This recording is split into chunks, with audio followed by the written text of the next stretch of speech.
다음 문제를 읽고 제한된 시간 내에 알맞은 답을 구하세요.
네, 즐겁게 푸셨어요. 정답 확인하겠습니다.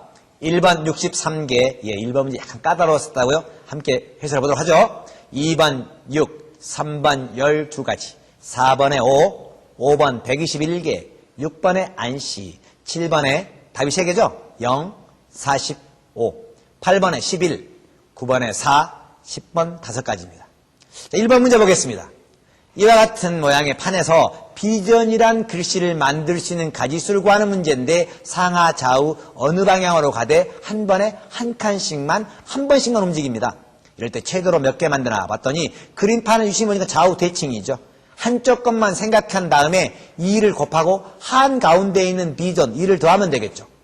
편의상 제일 아랫줄을 1번 줄, 2번 줄, 3번 줄, 4번 줄, 5번 줄, 6번 줄 이렇게 생각해 봅시다. 먼저 1번 줄에서는 우리가 가로 방향으로 비전 한 가지밖에 없죠. 2번에서 보니까요. 2번 줄에서는 V부터 출발하면 몇 가지 나옵니까? 2번 줄에서는 무려 5가지가 나오네요. VISION 그렇죠? 5가지죠. 3번 줄에서는 몇 가지입니까? 3번 줄에서는 길의 가지수 구하는 방법과 똑같은 거 생각하면 돼요. 3번 줄에서는 10가지고요. 4번 줄에서도 10가지 나오고 5번 줄에서는 5가지 나옵니다. 따라서 전체적으로 좌우 대칭은 1 플러스 5 플러스 10 플러스 10 플러스 5 한 다음에 곱하기 2 그리고 한가운데 한 가지 있죠? 1을 더하면 63가지가 정답이 되겠습니다. 2번 문제입니다. 1부터 6까지가 적혀 있는데 같은 모양이죠. 3의 맞은편에 적혀 있는 숫자를 말하시 하는 문제죠. 공간 지각력을 묻는 문제인데요. 자, 3이 보일 때 그 주사위 관찰해보면 무엇이 안 보이죠? 네, 3이 나타날 때 6 안 나타나 있죠. 자, 6이 보일 때 무엇이 안 나타나요? 네, 3이라는 숫자 안 보이죠? 따라서 3과 6은 서로 맞은편에 있음을 알 수 있죠. 정답은 6 되겠습니다. 3번 문제입니다. 자, 그림과 같은 모양의 길을 따라서 A 지점에서 B 지점까지 가는 길의 가지수를 구하는데 최단 길이 아니에요. 돌아가도 됩니다. 그런데 단 한 번 지난 점은 다시 지나갈 수 없습니다. 먼저 A에서 B로 가는 최단 길의 가지수 생각해보죠. 그림처럼 몇 가지 나옵니까? 6가지 나오죠. 이제는 돌아가는 방법을 생각해보기 위해서 이 교점에 A, B, C, D, E, F, G라고 붙이고요. 이렇게 수용도를 한번 그려보겠습니다. 수용도를 보면 A에서 출발했을 때 A로 가거나 C로 가잖아요. 모든 가지수는 6가지죠. 최단 길의 가지수 또는 돌아가는 길의 가지수 6가지니까요. 6 플러스 6 하면 12가지가 답입니다. 4번 문제입니다. 아무 규칙에 따르면 D 삼각형에 B 삼각형, Q 삼각형이 이열을 나타내고요. G 삼각형, J, L 삼각형이 레그를 나타내고 이와 같이 핸들을 나타낸다. SNXJ는 다음 중 무엇이냐를 묻는 문제죠. 알파벳이 서로 배열되어 있긴 한데 어떤 규칙이냐 봤더니 이와 같은 삼각형에는 우리가 방향지시 기호로 한번 생각해 보겠습니다. 그러면 A는 F의 위죠. 즉 F 이 삼각형이고요. B는 B의 바로 왼쪽에는 뭐가 있죠? 그렇죠. B의 바로 왼쪽 B 이렇게 나타날 수 있죠. 따라서 A, B, C, D, F, G, H, I, J 이와 같은 5개씩 끊어서 모양을 배열해 생각해 봅니다. S의 위쪽 S 위가 뭐가 있나요? N이 있죠. N의 오른쪽 5군요. X의 위쪽 S죠. J의 위쪽 2죠. 따라서 단어는 뭐죠? NOSE. 네, 우리가 대응관계 규칙을 나타내는 푸는 문제인데 꽤 난이도가 있는 고난도 문제였습니다. 자, 이런 방향지시 표시 봐주세요. 네, NOSE가 정답입니다. 5번 문제입니다. 저운시장에 바닥공사를 하는데요. 같은 크기의 정사각형의 타일을 그림과 같이 디자인했습니다. 이럴 때 두 대각선은 검은색 타일이고 나머지는 모두 흰색 타일입니다. 검은색 타일이 21개가 될 때 전체 타일의 개수를 구하는 문제죠. 자, 우리 검은색 타일의 개수와 전체 타일의 개수에 우리가 표를 한번 나타내보면 자, 검은색 1개일 때 전체 타일 1이고요. 검은색 타일이 5개 나올 때 전체 타일은 몇 개죠? 네, 9개 나오죠. 자, 검은색 타일이 9개일 때는 몇 개입니까? 25개죠? 13개일 때는 49, 17개일 때는 그죠? 99, 81. 봤더니 타일 개수는 1의 제곱, 3의 제곱, 5의 제곱, 7의 제곱, 9의 제곱, 21개일 때는 11의 제곱, 121개죠. 따라서 내가 구하고자 하는 전체 타일의 개수는 121개 되겠습니다.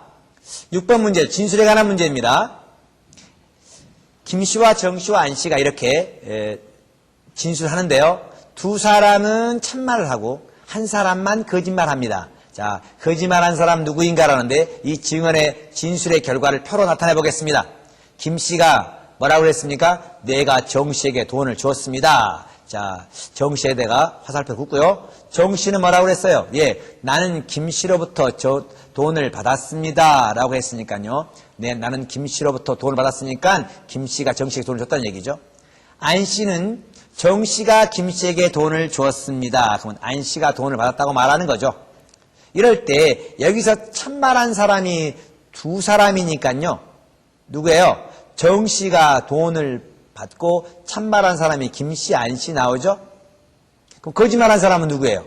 김씨, 정씨가 참말이니까요. 안씨가 거짓말한 사람이 되겠죠. 자, 7번 문제. 규칙 알아내셨나요? 그렇군요. 이와 같은 규칙은 각 자릿수의 곱으로 이루어진 것 알 수 있겠죠. 따라서 1번은 뭐죠? 2005의 표시는요. 2 곱하기 0 곱하기 0 곱하기 5, 0이죠. 2번 1 곱하기 5 곱하기 2 곱하기 4, 40이고요. 3번은 8 곱하기 2 곱하기 6 곱하기 K 곱하기 3 곱하기 4 곱하기 7은 이퀄 40320 하면 K값 얼마가 나옵니까? 5 되겠죠. 아주 간단한 규칙을 묻는 문제. 여러분 각 자릿수의 곱 또는 합을 이용하는 문제였어요. 8번 구하셨나요? 42, 58, 10, 11, 38, 7, 15, 106 물음표죠. 봤더니 42하고 58 더하면 얼마예요? 100이죠. 100은 10의 제곱. 11, 39 더하면 49죠. 49는 7의 제곱. 15, 106 더하면 121이죠. 121은 무엇의 제곱입니까? 11의 제곱이죠. 구하고자 답은 11 되겠습니다. 9번 문제. 9번 문제를 여러분들이 이 문제를 잘 이해하셔야 돼요. 자, 설명하겠습니다. 임의로 이루어진 집합이 있는데 S0는 1, 2, 3, 4, 5입니다. 5개의 원소로 이루어져 있는데 S1이라는 집합은 S0인 집합에서 각 원소가 나타난 횟수입니다. 1이 몇 번? 한 번. 2도 한 번, 3도 한 번, 4도 한 번, 5도 한 번. 11111로 나타난다. S1이 될 수 없는 것 고르셔죠. 1번 될 수 있었잖아요. 2번은 22333이라는 것은 똑같은 게 2번, 다른 게 3번이에요. 똑같은 게 2번 나오고 똑같은 게 3번 나온다는 얘기죠. 원소 개수는 11333 이와 같은 거죠. 11222 이런 집합입니다. 그 다음에 3번은 14444라는 것은 다른 게 하나. 만약에 예를 들면 23333이라면 맞죠? 그렇죠. 원소일 수 있어요. 그런데 4번 보죠. 12311 서로 다른 게 3번 나와야 되죠. 같은 게 2번 그리고 또 같은 게 3번 나와야 되니까요. 원소는 몇 개 나와야 됩니까? 다른 게 3번이니까 3 플러스 같은 게 2, 같은 게 3이니까 원소의 개수는 무려 8개가 나와야 되는데요. 이것은 모순되죠. 왜? S1이라는 집합 원소는 하나, 둘, 셋, 넷, 5개밖에 안 되지만 S0가 8개라는 것은 모순이죠. 따라서 답은 4번 되겠습니다. 10번. 이와 같은 정육면체를 자를 때 나올 수 있는 단면의 모양 고르는 건데요. 자, 한번 직접 잘라볼까요? 삼각형 나올 수 있죠. 정삼각형이 아닌 직사각형, 대각선 모양으로 자르면 되네요. 정사각형이 아닌 마름모, 이와 같은 모양으로 자르면 되죠. 오각형, 그렇군요. 각 중점을 연결하면 되겠습니다. 육각형도 변의 중점을 연결하도록 우리가 자르면 육각형도 만들어질 수 있으니까 답은 모두 다 5가지의 단면 모양을 얻어낼 수 있겠습니다.